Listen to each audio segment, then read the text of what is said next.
alunos do projeto Travessia Recife. Como vocês estão? Eu espero que todos estejam muito bem. Eu me chamo professora Tassiana Gomes e estou com a disciplina de História. E hoje a gente vai continuar trabalhando sobre diversas coisas muito legais e uma delas é sobre a nossa história. Mas antes disso, eu quero deixar para vocês uma mensagem super legal.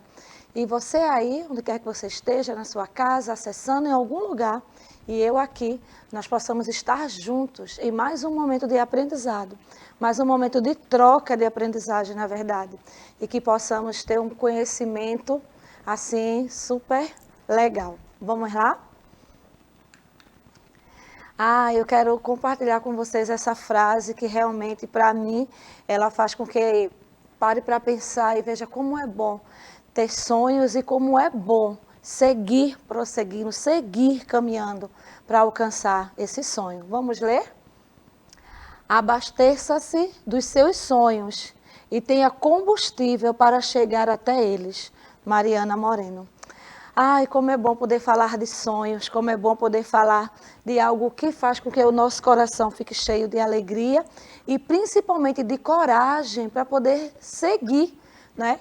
É muito legal e tenha certeza que seus sonhos são muito importantes. Por isso, nunca desista deles. Por mais difícil, por mais que você olhe e veja que está tudo muito difícil, mas você com certeza, com muito otimismo, você vai seguir até ele, ok? Vamos iniciar? A nossa disciplina é História e o tema da nossa aula, Liberdade ainda que tardia e os caminhos da independência. Será que o nosso Brasil, será que a nossa vida, será que tudo foi assim tão fácil, tão simples? Ou será que a nossa vida, a história que nós conhecemos hoje, teve algumas lutas, alguns percalços, algumas situações que você nem parou para perceber que aconteceu para chegar até a história que nós conhecemos hoje? Vamos descobrir? E quem sabe mais um pouquinho a gente possa trocar essas ideias numa aula presencial. Você com a sua professora e eu com meus alunos. Nós vamos por aqui mesmo, por enquanto a gente está aqui no virtual. Inconfidência Mineira. Vamos fazer essa leitura?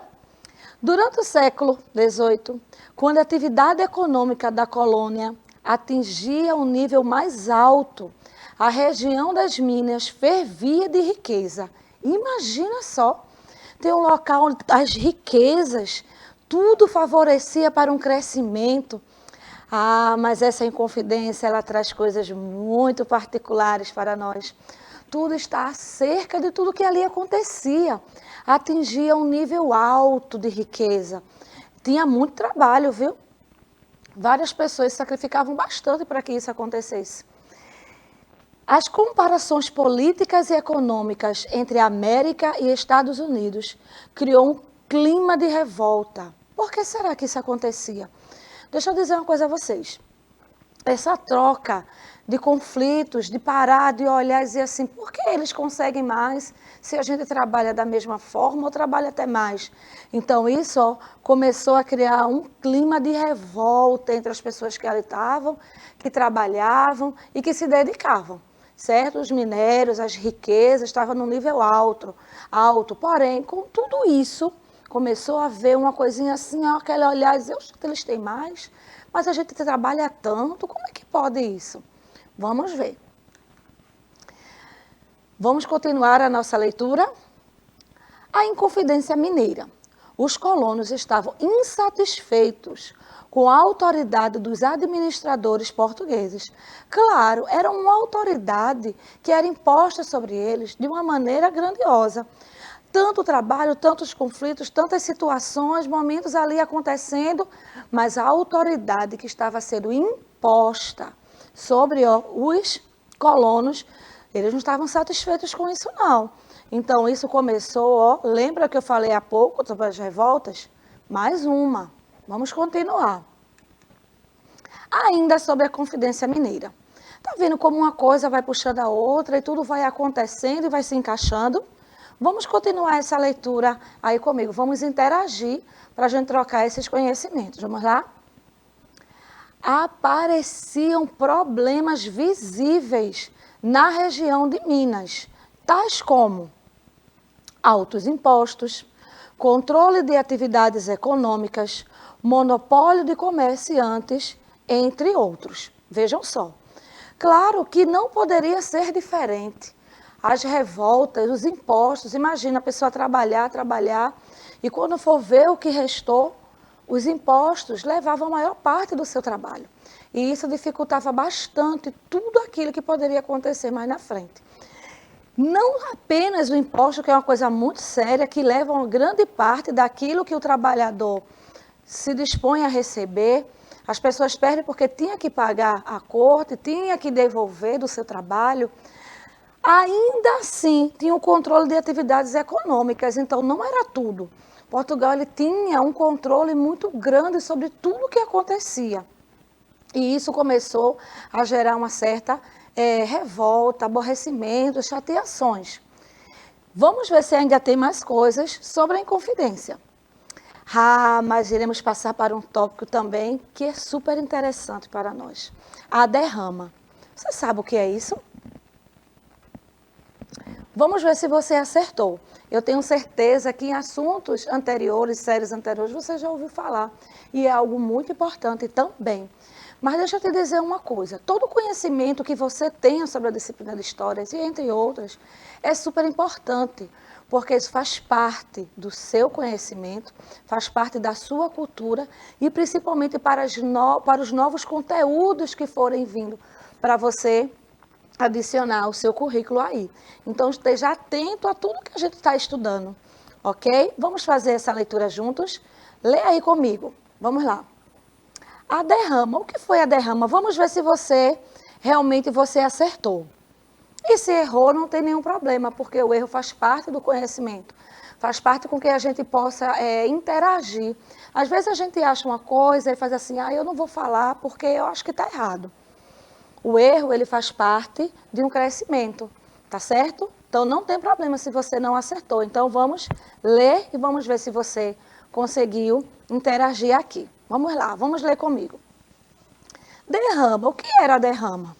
A derrama era a cobrança da diferença entre o imposto arrecadado e o estipulado pela coroa essa portuguesa, que exigia 100 arrobas, ou seja, 1.500 quilos por ano. Gente, vê só, vem aqui comigo. A derrama. As pessoas trabalhavam tanto, se interagiam tanto, se dedicavam tanto ali, mas tinha um momento, lembra dos impostos que a gente viu anteriormente?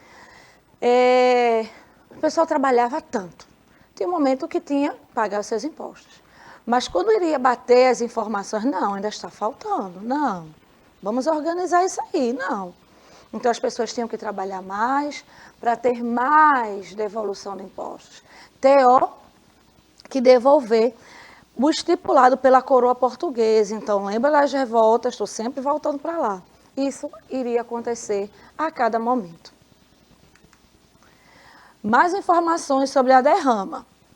Informado do movimento, o governador Visconde de Barbacena suspendeu a derrama. Olha que coisa importante que o governador fez. Não, ele tomou conhecimento e viu que aquilo ali não era uma coisa legal, não.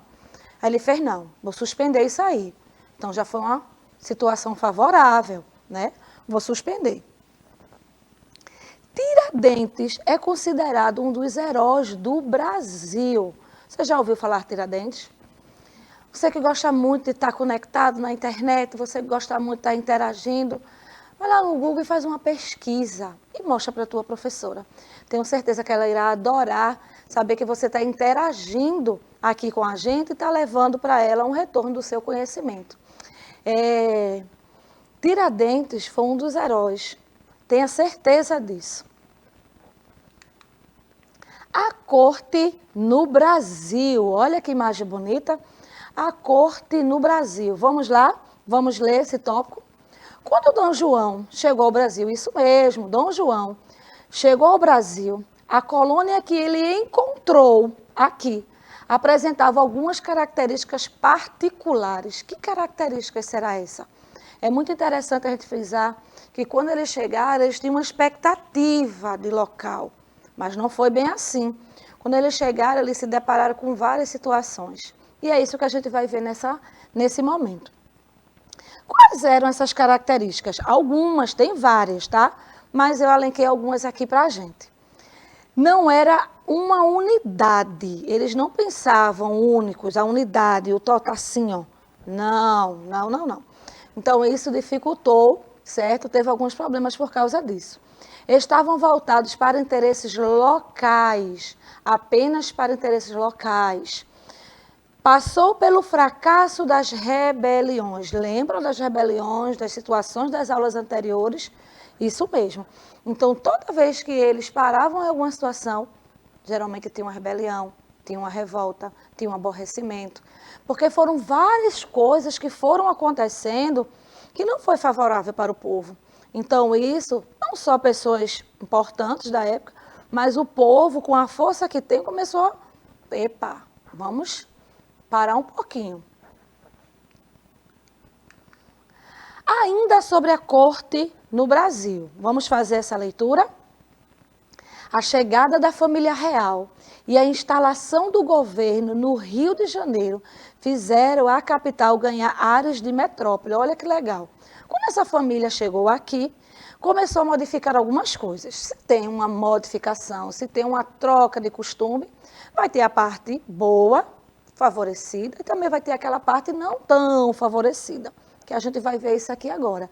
Mas com essa chegada da família real, aqui no Rio de Janeiro, né, lá no Rio de Janeiro, fez com que tivesse um ar de metrópole. Tudo foi se modificando aos poucos, tomando uns ares diferenciados. E uma dessas situações, a Revolução Pernambucana. Nós temos muitas coisas para falar, mas a gente pegou só algumas coisinhas, porque agora chegou o nosso povo, chegou até nós, a Revolução Pernambucana. E tenha certeza que tudo que é revolução, ela tem uma situação de ter olhares críticos sobre as coisas, para favorecer principalmente o povo, né? Então vamos lá, vamos ler aí.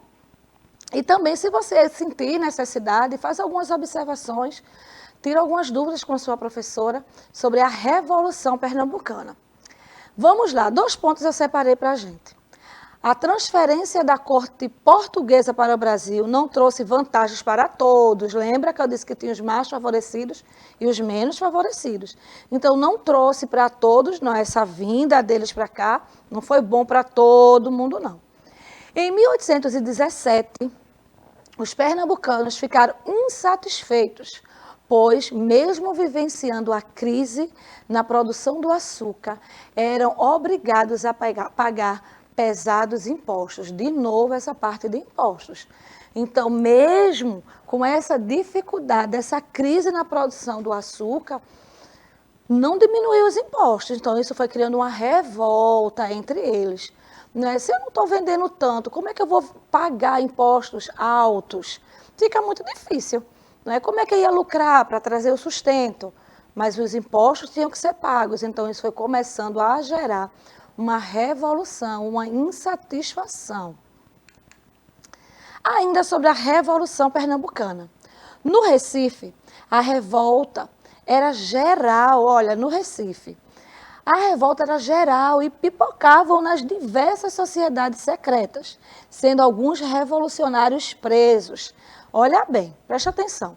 Se tudo aquilo que a gente não é de acordo, vai ter aqueles que são de acordo. Ninguém tem a obrigação de concordar com qualquer opinião.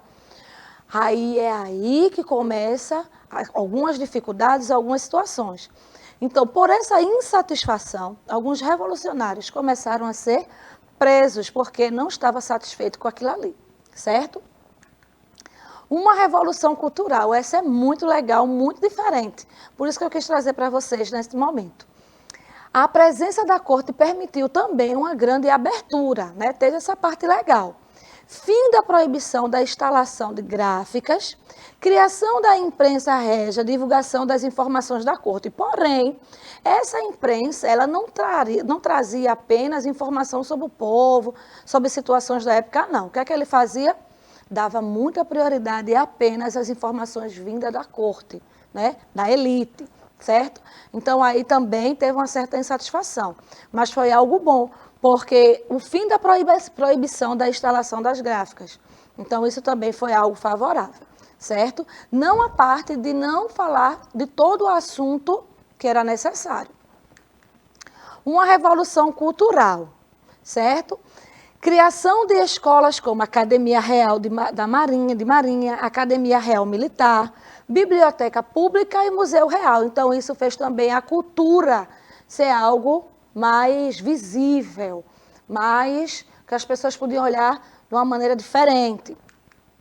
A proclamação da independência em 7 de setembro. Essa parte é muito importante para nós, né, que somos todos brasileiros. Então, vamos ver aqui.